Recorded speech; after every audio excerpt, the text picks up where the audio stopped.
आज हम सर्व आदिवासी समाज के बैनर तले जो झाबुआ ज़िले में अवैध ट्रक ओवरलोड रेती बेचने यहाँ आते हैं, लेकिन यहाँ का प्रशासन कुंभकर्ण की नींद सोया हुआ था। आज हम जो प्रशासन कुंभकर्ण की नींद में सो रहा था उनको जगाने के लिए हम सर्व आदिवासी समाज के साथ हमने कलेक्टर महोदय से मांग करी है कि संबंधित माइनिंग अधिकारी को हटाया जाए और जो ओवरलोड ट्रक रेती के हैं उनके ऊपर कार्रवाई की जाए, क्योंकि शासन गरीब लोग जो है ट्रैक्टर से रेत का परिवहन करते हैं उन पे तो जल्दी कार्रवाई करता है। एक ट्रैक्टर भी उनको दिख जाता तो फट से पकड़कर उनकी कार्रवाई की जाती है, लेकिन बड़े बड़े ट्रकों पर क्यों नहीं कार्रवाई करती। इसका मतलब यही है कि शासन कहीं ना कहीं शासन को या शासन के अधिकारियों को अवैध हफ्ता वसूली हो रही है। तो हमारी मांग है जिला प्रशासन और जिला कलेक्टर से कि जो अवैध ओवरलोड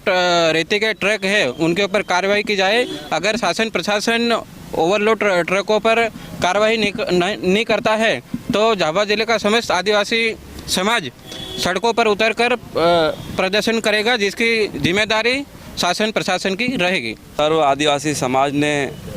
कलेक्टर महोदय के नाम ज्ञापन दिया है, जिसमें ये मांग की गई है कि रात के अंधेरे में रेत माफिया द्वारा रातों रात रेत बेची जा रही है और आम पब्लिक को खबर भी नहीं लग रही है। लेकिन हमारे आदिवासी समाज के युवा अब जाग चुके हैं, जो रात को देखते हैं कि गाड़ियाँ भर भर के ओवरलोड कि जो नियम रहता है उससे भी डबल भर के ले जाके वो बेच रहे हैं, तो शासन का नुकसान तो करे क्योंकि बिना रॉयल्टी के है। और हमारे युवा साथी जब अधिकारियों को फ़ोन लगाते हैं कि सर यहाँ पे ये अवैध रेत निकली है तो आप आओ, तो सर फ़ोन नहीं उठाते हैं, और उठाते तो कहते हैं कि तुम्हारा काम नहीं है। तो भाई तुम ड्यूटी करोगे कि हम करोगे? तो मेरा ये कहना है प्रशासन पूरा बिका हुआ है, शायद ये इनसे साठ-गांठ करके रिश्वत लेते हैं। तो मेरा ये देखना है कि कार्रवाई क्यों नहीं कर रहे। तो आज हम सभी ने ज्ञापन दिया है, अगर ये 3 दिन के अंदर यहाँ डंपर खड़े नहीं होते हैं तो हम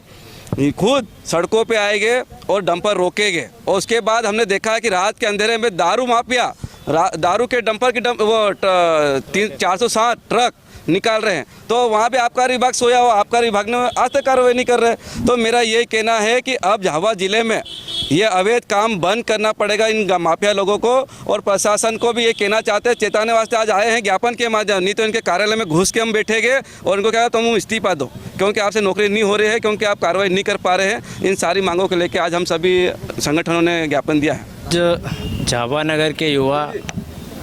कलेक्टर कार्यालय पहुँचे थे, क्योंकि आए दिन ये सूचना मिल रही थी कि रेत माफियाओं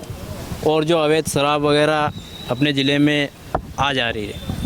उसको लेकर आज युवा कलेक्टर पहुंचे और जो खनन अधिकारी को बुलाया और उनसे बातचीत करी कि जब हमारे कार्यकर्ता कोई डंपर वगैरह रेत के पकड़ लेते हैं तो उनको जब फ़ोन लगाते हैं तो अधिकारी फ़ोन ही नहीं अटेंड करते। लगभग 10-15 फ़ोन भी लगाए जाते हैं हमारे कार्यकर्ताओं के द्वारा, लेकिन कोई रिस्पॉन्स नहीं। तो फ़ोन जब जाता है तो रिटर्न तो कर सकते ना कोई अधिकारी, यानी किसी के पास गया है फ़ोन तो रिटर्न करना चाहिए। लेकिन कहीं ना कहीं ऐसा लगता है कि यहाँ के जो अधिकारी अपने झाबुआ के, वो इस अवैध डंपर को रेत माफिया जिनको है वो पूरी छूट दे रखी है एक प्रकार से। क्योंकि अगर छूट नहीं देते हैं तो फ़ोन अगर रिटर्न आता है तो अपन समझते हैं कि हाँ अधिकारी नहीं मिले हुए, लेकिन फ़ोन जाने के बाद भी अगर फ़ोन भी उठा लेते हैं तो अधिकारी बोल देते हैं कि हम आते हैं, लेकिन घंटों वेट कराते हैं फिर भी नहीं आते हैं। तो अभी कलेक्टर महोदय के नाम से ज्ञापन दिया है, तो अधिकारी आए थे, उन्होंने बताया कि हमारे पास स्टाफ की कमी है, यानी स्टाफ की आवश्यकता ही नहीं है ना, वहाँ कार्यकर्ता डंपर पकड़ के खड़े रहते हैं तो आप 1-2 अधिकारी भी आकर वहाँ पे कार्रवाई कर सकते हैं ना। तो हमारे ये कहना है कि जो अवैध प्रकार से डंपर वगैरह चल रहे हैं, और देखा जाए तो आज के दौर में अपने ज़िले में लगभग शराब माफियाओं की भी बहुत हद ही हो गई एक प्रकार से अपन देखें, क्योंकि शराब अपने ज़िले में 2 नंबर की इतनी बेची जा रही है, तो उसमें युवा आज के हमारे इतने लपेटे में आ रहे हैं कि अपन देखें तो युवा एक प्रकार से शराब की लत में जा रहे हैं। अभी मेघनगर के हाल ही अपन विषय देखे तो उसमें ड्रग्स पाया गया था मेघनगर की फैक्ट्रियों में, आज तक उनमें कार्रवाई नहीं हो रही। तो जिला प्रशासन आखिर में क्या कर रहा है? तो ये हम आज नगर के युवा आए हैं, आवश्यकता पड़ने पर हम पूरे ज़िले भर के युवा आएंगे और कलेक्टर कार्यालय का घेराव करेंगे।